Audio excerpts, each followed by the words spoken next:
جمعے کی خطبے میں یہ حدیث اکثر پڑھتا ہوں. حضرت عبداللہ ابن عباس بالکل نوعمر تھے. آپ صلی اللہ علیہ وسلم کے ساتھ سواری میں پیچھے بیٹھے تو آپ صلی اللہ علیہ وسلم فرمائے یا غلام، اے نوجوان، اے لڑکے، میں تجھے نصیحت کرتا ہوں، احفظ اللہ یحفظک، اللہ کے دین کی حفاظت کر، یعنی اللہ کے احکام کو پورا کر، اللہ تیری حفاظت کرے گا. احفظ اللہ یحفظک، احفظ اللہ تجدہ تجاہک. جب کوئی یعنی شریعت کا حکم آئے نا تو اس میں اللہ کے حکم کو مقدم کرو. تو جب کوئی مصیبت آئے گی تم اللہ کو اپنے سامنے پاؤ گے. اللہ یا تو وہ کام پورا کر دے گا یا اللہ آپ کو تسلی دے دے گا کہ بھائی میں ہوں تمہارے ساتھ، اس ٹینشن کو برداشت کرو، یہ ہمیشہ کے لیے نہیں ہے، اس پہ اللہ تمہیں بہت نوازے گا، تھپکی ملے گی، تسلیاں ملیں گی. اور پھر فرمایا کہ وَعْلَمْ أَنَّمَا أَصَابَكَ لَمْ يَكُنْ لِيُخْطِئَكَ.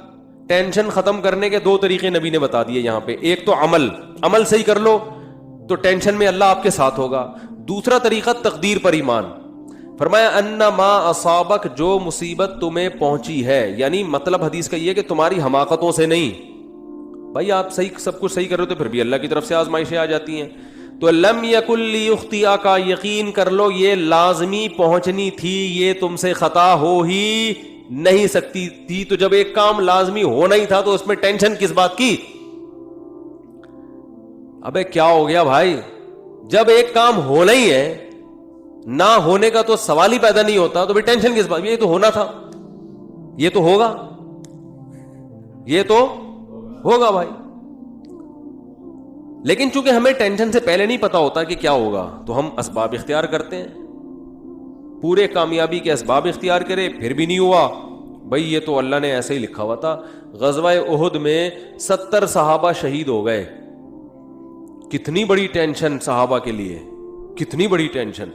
تو اللہ نے کیا فرمایا؟ کوئی ٹینشن کی بات نہیں ہے، یہ شکست بھی مقدر میں لکھی ہوئی تھی اور یہ شہادتیں بھی مقدر میں لکھی ہوئی تھی، کوئی ٹینشن کی بات نہیں ہے. رہا یہ مسئلہ کہ تم سے غلطی ہوئی تھی، مشورے پر عمل نہیں ہوا، نبی کا حکم تم سے ٹوٹ گیا، تو اس کی وجہ سے یہ ٹینشن پہنچی ہے، تو اس سے تم نے چونکہ توبہ کر لی ہے تو وہ والی ٹینشن بھی کیا ہو گئی؟ ختم. آخرت کا نقصان کا خطرہ تھا کہ نبی کے جو حکم دیا تھا گھاٹی پہ رہنا ہے تو وہ توبہ سے معاف ہو گیا. باقی رہا یہ شکست، کوئی مسئلہ نہیں. وَيَتَّخِذَ مِنْكُمْ شُهَدَاءَ، اس میں مثبت چیزیں سوچو کہ اللہ چاہتا تھا تم میں بہت سے لوگوں کو شہادت کا مرتبہ دینا، تو اللہ نے ان کو جلدی آزمائشوں سے نکال کے جنت میں پہنچا دیا. اور کیا چاہیے؟ ایک انگریز نے اس آیت کے تحت لکھا ہے کہ محمد، وہ تو درود شریف نہیں لکھتے نا، اس نے تو محمد کا لفظ استعمال کیا، میں صلی اللہ علیہ وسلم. اس نے کہا محمد کے جو فرینڈ تھے نا، اس قسم کی چیزوں نے ان کو موٹیویٹ کیا تھا جس سے انہوں نے پوری دنیا پہ حکومت کی ہے کہ شکست کھا کے بھی کیا کر رہے ہیں، کہہ رہے ہیں یہ تو ہونا ہی تھا، لہذا اس سے ٹینشن لینے کی بات نہیں ہے، اور یہ شہادت میں بھی خیر ہے تمہاری، آگے بڑھو، مایوسی ہے ہی نہیں. ٹھیک ہے نا؟ ہمارے یہاں پتہ ہی کیا سمجھا کہ مایوسی کفر ہے. اس کا مطلب یہ سمجھا جاتا ہے کہ میں جہاں شادی کرنا چاہتا ہوں وہاں شادی ہو کے رہے گی، کیونکہ مایوسی کیا ہے؟ کفر ہے. میں چاہتا ہوں میری 2 لاکھ روپے تنخواہ ہو تو 2 لاکھ ہوگی، کیونکہ مایوسی کفر ہے. یہ غلط مطلب ہے، سمجھ رہے ہو؟ ایسا تو پھر بہت سے لوگوں کے ساتھ نہیں ہوتا، پھر اور مایوسی ہوگی، آدمی کہتا ہے یہ تو اور ڈبل گناہ، کفر کا گناہ بھی ہو رہا ہے اور پیسے بھی نہیں مل رہے. ہم کہتے ہیں میں صحت بناؤں گا تو صحت بنے گی کیونکہ مایوسی کفر ہے. یہ مطلب نہیں ہے. مطلب یہ ہے کہ اللہ سے یہ امید لگائی جائے کہ جو ہوگا اچھا ہی ہوگا میرے حق میں. میں چاہتا ہوں میرا اچھا روزگار مل جائے، 2 لاکھ تنخواہ نہیں ہو رہی، 1 لاکھ ہے، اسی 1 میں اللہ کیا کرے گا؟ برکت دے گا. روزگار نہیں مل رہا، کوئی بات نہیں، اسی میں اللہ کیا کرے گا؟ برکت دے گا. نہ ملنے میں بڑے فائدے ہیں. روزگار نہ ملنے سے ٹینشن ہوگی، ٹینشن میں اللہ یاد آئے گا، اللہ سے دعائیں مانگو گے، اس ٹینشن میں گناہ معاف ہوں گے، برداشت کی قوت پیدا ہوگی. بعض دفعہ زیادہ کھانے سے بھی مسئلے خراب ہو جاتے ہیں، پیٹ بھرے ہوئے ہوتے ہیں تو الٹے الٹے خیالات آنا شروع ہو جاتے ہیں انسان کو. ایوب علیہ السلام پریشان تھے نا بیماریوں میں، مایوس نہیں ہوئے، اس لیے کہ ان کو پتا تھا یہ میرے لیے کیا ہے؟ بہتر ہے. کتنا بہتر کہ قرآن میں آخری نبی پر آیت نازل ہوئی ہے، نعم العبد، ایوب کیا خوب بندہ تھا، کیسی زبردست بشارت دی اللہ نے.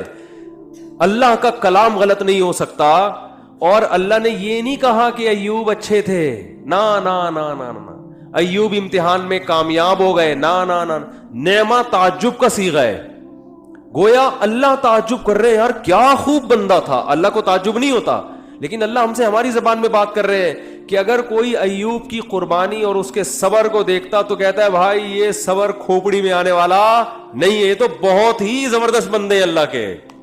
اتنا بڑا کامیابی کا سرٹیفکیٹ ان کو اس بیماری کی وجہ سے ملا. اور آج ذرا سی پریشانی آدمی 10 قسم کے، یہ میرے ساتھ ایسا کیوں ہو گیا، میرے ساتھ ایسا کیوں ہو گیا.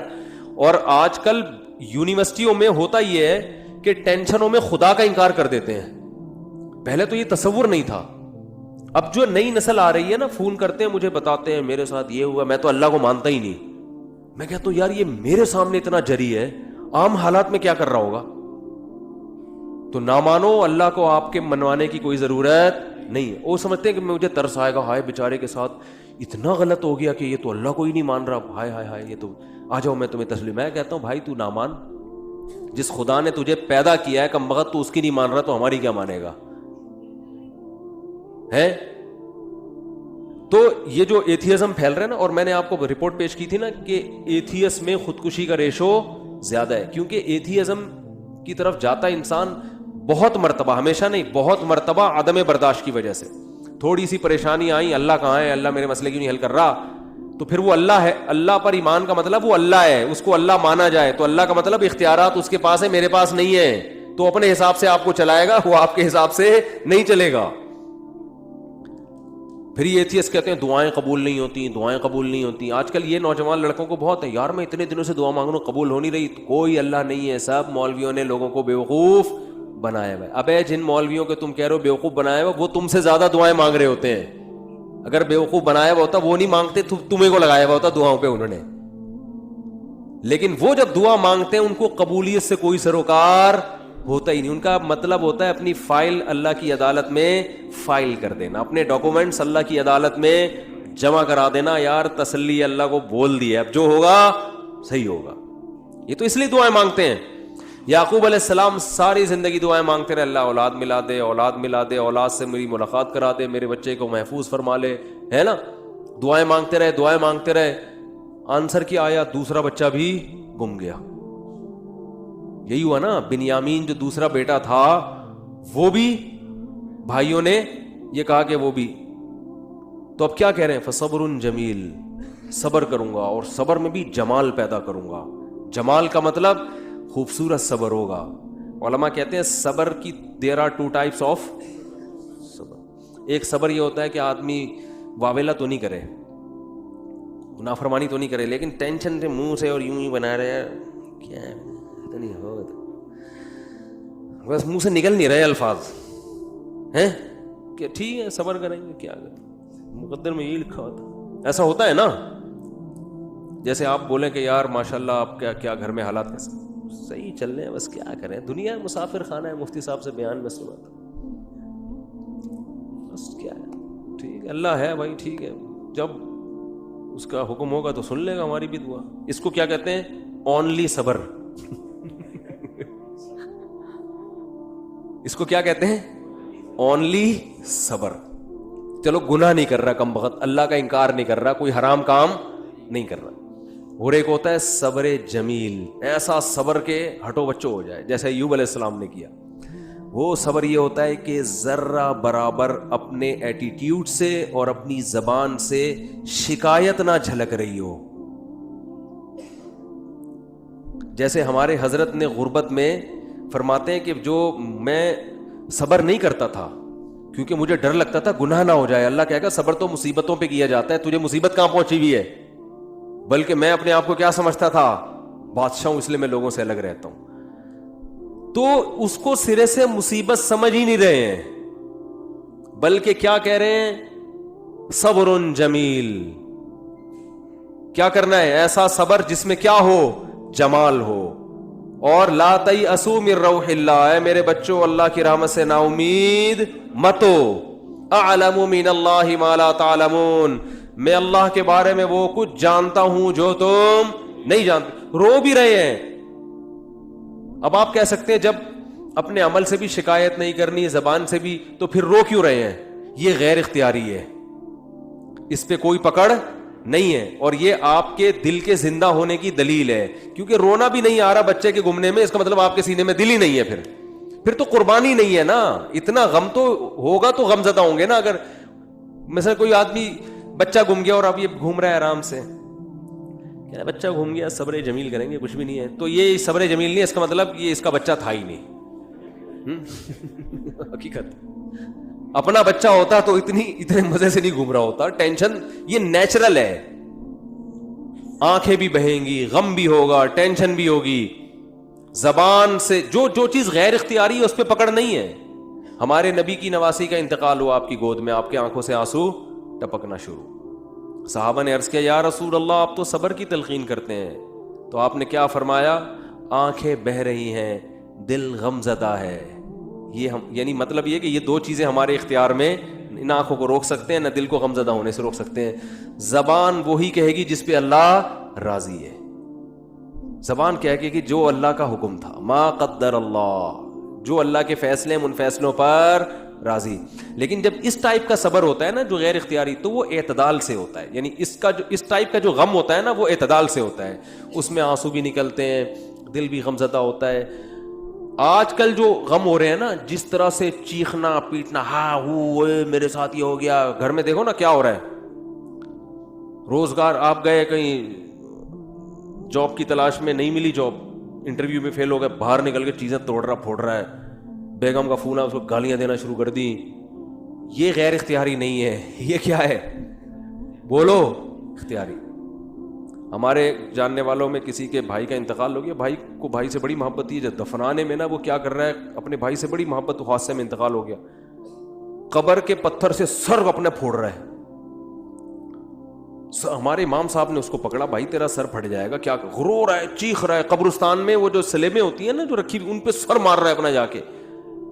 یہ لوگ تو کہیں گے ماشاءاللہ بڑی محبت ہے, لیکن یہ بے صبر ہونے کی دلیل ہے. رو بھائی پابندی, یہ جو بالکل حواس باختہ اور رونا اور چیخنا اور یہ وہ جو ہمارے گھروں میں آج کل میتوں میں ہوتا ہے, اور مسئلہ ہو گیا تو چیزیں اٹھا کے پھینک رہا ہے, اور اس کو سمجھتے ہیں کہ میں اپنا بس غصہ نکال رہا ہوں, تو یہ گدھے ہونے کی تو دلیل ہو سکتی ہے. میرے بھائی میں اس کو نہیں کہہ رہا, وہ تو بیچارہ غمزدہ تھا, اللہ تعالیٰ اس کے غم کو دور کرے, لیکن یہ شریعت میں پسندیدہ کام نہیں ہے. میتوں پہ چیخنا, میتوں سے لپٹ کے پاگلوں کی طرح رونا, بھائی بس رو آپ, جو اللہ نے آپ کو پرمیشن دی, اور یہ رونا اچھی علامت ہے کیونکہ یہ محبت کی دلیل ہے. اور آپ صلی اللہ علیہ وسلم نے ایسے موقع پہ یہ بھی فرمایا کہ یہ اللہ کی وہ رحمت ہے جو اللہ نے اپنے بندوں کے دلوں میں رکھ دی ہے. اسی محبت کی بیس پہ تو حقوق ادا ہوتے ہیں, اتنی بھی نہیں ہوگی تو پھر حقوق تھوڑی ادا ہوں گے. سمجھ میں نہیں آ رہی تو رہنے دو. اچھا آ رہی ہے الحمدللہ. تو بات کیا چل رہی تھی, صبر. ہاں, یعقوب علیہ السلام دعائیں مانگ رہے ہیں میرا بیٹا مل جائے جہاں وہ اچھی حالت میں ہو, اور دعا قبول کیسے ہو رہی ہے, دوسرا بچہ بھی گم گیا. اب آج کل کوئی یونیورسٹی اور کالجز کے لڑکے ہیں, ان کو اتنے بڑے غم نہیں پہنچتے, ان کو یہی ہوتا ہے وہاں شادی کرنا چاہتے تھے نہیں ہوئی, حالانکہ رات کو اٹھ کے اتفاق سے اس دن دعا بھی مانگی تھی. زندگی میں پہلی دفعہ کیا کیا تھا, دعا مانگی تھی, دانت برش سے صاف کر لیے تھے, گٹکے اور چرس کی بدبو ختم کر کے اللہ سے دعا مانگی تھی. اس دن پی بھی نہیں تھی ہم نے, ٹھیک ہے نا. کوئی عمل اللہ کے سامنے دکھانے کے لیے بولو نہیں ہے. پھر دعا مانگ رہے ہیں اور چاہتے ہیں کہ فوراً سے پہلے قبول ہونی چاہیے, پھر ہم اللہ کو مانیں گے. اللہ نے کہا ہے غیب پر ایمان لے کر آؤ, پھر میں مانوں گا. کیونکہ میرے بھائی ایسے تو آپ ڈی ایس پی کو بھی مانتے ہو, ایس ایچ او کو بھی مانتے ہو, کیونکہ آپ کو پتا ہے کہ ان کے پاس تو جو پاور ہے وہ تو نظر آتی ہے نا. ایسے تو سب محلے کے دادا کو بھی مانتے ہیں, یار اس سے جو بولو کام ہو جائے. اللہ کو ماننے کے لیے یہ ضروری ہے کہ اپنی فائل اللہ کے دفتر میں داخل کر دی, دعا قبول ہوئی تو بھی ٹھیک ہے, نہیں ہوئی تو بھی قبول ہی سمجھی جائے گی کہ قبول ہی ہوئی ہے. سمجھ رہے ہو, غیب پر ایمان. تو یعقوب علیہ السلام دعائیں مانگتے قبولیت کا کیا طریقہ ہوا, دوسرا بچہ بھی گم گیا. پھر بھی کیا کہہ رہے ہیں, انما اشکو بثی وحزنی اللہ, میں اپنا غم صرف اللہ سے بیان کرتا ہوں. یہ عبدیت ہے. دیکھو اتنا فنٹر بننا کہ اللہ کے سامنے بھی غم نہ بیان کرے, یہ صبر نہیں ہے, یہ فنٹر گیری کی کیا ہے, اگر کوئی غم ہے تو اللہ کے سامنے بیان کرے بھکاری بن کے. اللہ کو عبدیت پسند ہے. اللہ کو کیا پسند ہے؟ عبدیت. بعض لوگوں پہ تقوی کا ضرورت سے زیادہ مسالہ لگ جاتا ہے. اب وہ بیمار ہیں تو اللہ سے بھی نہیں کہہ رہے ہیں بیمار, وہ کہہ رہے ہیں میں تو بالکل ٹھیک ٹھاک فٹ فاٹ. تو اللہ سے نہیں, اللہ کے سامنے تو اللہ کو کیا پسند ہے؟ عارضی. تھوڑی بیماری ہو اللہ سے کہے اللہ یہ تھوڑی ہے مگر تو نے تو تھوڑی بیماری دی مگر میں اتنا کمزور ہوں, مجھے یہ تھوڑی بھی بہت ہے, اس کو بھی ختم کر دے. اے اللہ تو نے مجھے بہت رزق دیا, نعمتیں بہت ہیں مگر میں اتنا نالائق ہوں نا, یہ بھی میری اپنی کنجوسی کی وجہ سے مجھے تھوڑا لگ رہا ہے, تھوڑا اور بڑھا دے. ٹھیک ہے نا, ناشکری نہ کرو, اللہ پہ تو بہت ہی دیا ہے. اپنی کمزوری بیان کرے آدمی کہ اللہ تو نے تو اتنا دیا مگر میں بہت نالائق, میں بہت کمزور. ہمارے حضرت گناہ سے بہت سخت بچا کرتے تھے, بہت زیادہ. کوئی پتہ چل جائے نا ناجائز ہے تو حضرت سے وہ کام نہیں کروا سکتا تھا کوئی کسی بھی طریقے سے. ناجائز تو کیا نامناسب کام بھی نہیں کروا سکتا تھا. ہمارے حضرت کا یہ مشہور تھا کہ کوئی کام جائز ہے مگر نامناسب ہے, علماء پہ سوٹ نہیں کرتا, وہ یہ ایک شریف آدمی پہ سوٹ نہیں کرتا. کچھ بھی کر لو حضرت نہیں کرتے تھے. اتنا تقوی, اس کے باوجود فرماتے تھے میں اللہ سے دعا میں یہ کہتا ہوں کہ اللہ میرے پلے عمل کچھ بھی نہیں ہے, میرے پلے عمل کچھ بھی نہیں ہے اور نہ مجھ سے کچھ عمل ہوتا. تہجد میں 5 پارے پڑھ رہے ہیں اور دعا کیا کر رہے ہیں, اللہ ہم سے عمل نہیں ہوتا, ہم کمزور ہیں, تو ویسے ہی بخش دے ہم کو. بہت مشکل ہے بات سمجھانا, بہت مشکل ہے بھائی. یعنی دعا میں کیا کہہ رہے ہیں کہ اللہ ہمارے پلے کچھ بھی. پھر حضرت ایک شعر پڑھا کرتے تھے, مقامات حریری جن لوگوں نے پڑھی ہے نا, عربی ادب کی کتاب ہے, اس میں ایک فقیر کا واقعہ, بس یہ واقعہ بیان کر کے بیان ختم کرتا ہوں. ایک فقیر, ایک وہ گزرا ہے, ان کے نام ذہن سے نکل گیا جو کتاب کے مؤلف ہیں. تو وہ مؤلف نے نا بڑے واقعات بیان کیے بڑے شاعری کے انداز میں اور قافیے ملا کے مختلف طریقوں سے نا. تو وہ شاعر بن کے مختلف لوگوں کے گھروں میں جا کے نا, وہ ہوتا ہے فراڈی, یعنی اپنے آپ کو یہ چیز کردار ہے, جیسے پرینک ہوتے ہیں نا, تو پہلے تو ویڈیو نہیں بنتی تھی, ریٹرن میں ہی پرینک بن رہے ہوتے تھے. ٹھیک ہے نا. تو انہوں نے یہ شو کیا ہے کہ یہ جو ہے نا فقیر بن کے کسی کے گھر میں گیا, حالانکہ فقیر ہے نہیں, لیکن ایسا سیٹھ کے سامنے زمین آسمان کے غربت کے قلابے ملائے کہ اس نے ٹھیک ٹھاک پیسہ دے دیا. جج کے سامنے گیا, ایسے قلابے ملائے کہ اپنے حق میں فیصلہ. تو اس نے ایک شعر کہا کہ بارش ہو رہی تھی اور اندھیری رات تھی, سرد رات تھی. یہ فقیر بن کے کسی سیٹھ کے چوکھٹ پہ گیا, دروازے پر دروازہ بجایا. سیٹھ نے جب دروازہ کھولا تو اس کی زبان سے شعر کیا نکلا, قد دفع اللیل الذی فہرا الی ذراکم شعثا مغبرا. کیا خاندانی شعر ہے, یہ تو عربی میں ہی سمجھ میں آئے گا. کہہ رہے کہ وہ رات جو اندھیری رات ہے, سخت رات ہے, بارش ہو رہی ہے, بادل گرج رہے ہیں, اس خوفناک اندھیری رات نے تیری چوکھٹ پہ